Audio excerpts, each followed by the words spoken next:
When the IEBC met the Senate Public Accounts and Investment Committee over a week ago, they left no doubt that most of the energy channeled towards ensuring only leaders with integrity get to public offices was futile. Aided by the law, it became apparent that no single leader will be held to account unless they have been judged guilty and convicted by a court of law. The ethics and anti-corruption, just like the Directorate of Criminal Investigation, can only give a certificate that, look, this particular candidate is facing this type of complaint, and this is the level of investigations that we have undertaken, but it cannot make a definitive finding that he's not suitable to run. This is the reason the country finds itself with the very leaders they have been attempting to lock up and block out of public service. On Thursday, the Ethics and Anti-Corruption Commission yet again sent a list of 106 persons they hoped the IEBC will not allow on the ballot due to integrity questions lingering over their heads.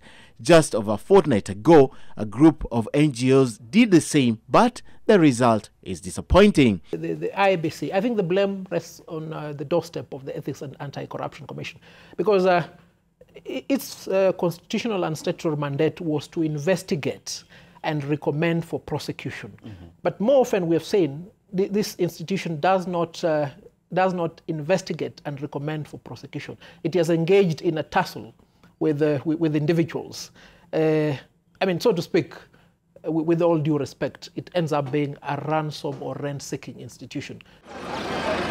Some of those cleared yet have questions over their head include former Devolution Cabinet Secretary Anne Mumbi Waiguru, who the National Assembly's Public Accounts Committee had recommended should not hold public office.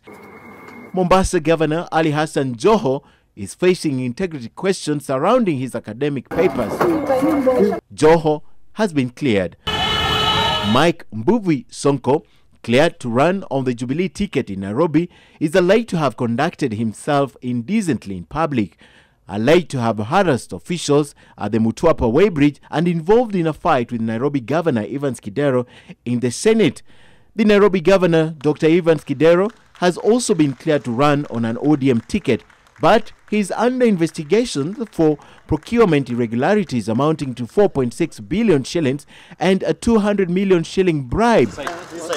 Ferdinand Waititu, the Jubilee candidate for Kiambu County, was declared unfit to hold public office. Waititu will be on the ballot. Alfred Mutua, the Machakos governor, running on a Maendeleo Chapchap ticket, is under scrutiny for procurement irregularities amounting to close to 1 billion shillings. Alfred Mutua will be on the ballot.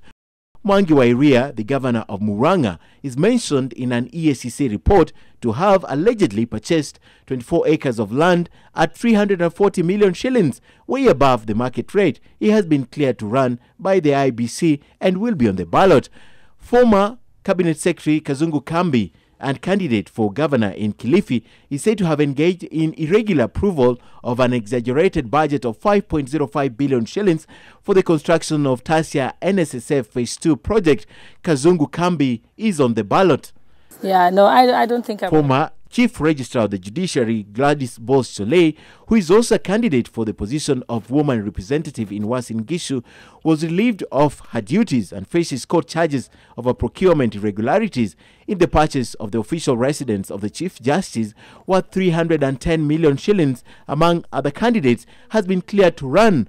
Most of these cases are still active, and unless they are dispensed off with, it's impossible to bar them from running. There are no different set of rules for each candidate in this country. So if the other candidate was cleared, I must be cleared. So this stemmed from the ICC trial, where the president and the deputy had questions over their head. And in spite of that, they still went ahead and ran and they won the election. So that is something that many candidates are using and hiding behind. You know, if this happened, then there can never be separate rules for us. Do you think that is also responsible? The decision that was made by the court in respect of His Excellency Uhuru Kenyatta and His Excellency William Ruto was well-founded in law, because the Constitution is quite clear. The mere fact that you've been charged or indicted to face a particular criminal offense does not of itself preclude you from running for any political office. It is unless and until you've been convicted. And you've exhausted all appellate mechanisms that you may be disqualified. But they are not the only ones. Lamu West Member of Parliament Julius Ndegwa, who is facing charges of irregularly transferring 1.6 million shillings and abuse of office, has also been cleared by the IEBC and will be on the ballot. Chris Okemo, wanted by the Jersey Island authorities and who is in court fighting an extradition case, has also been cleared to run for the Nambale seat. The IEBC's hands are tied by the fact that none of these candidates have been convicted by a court of law.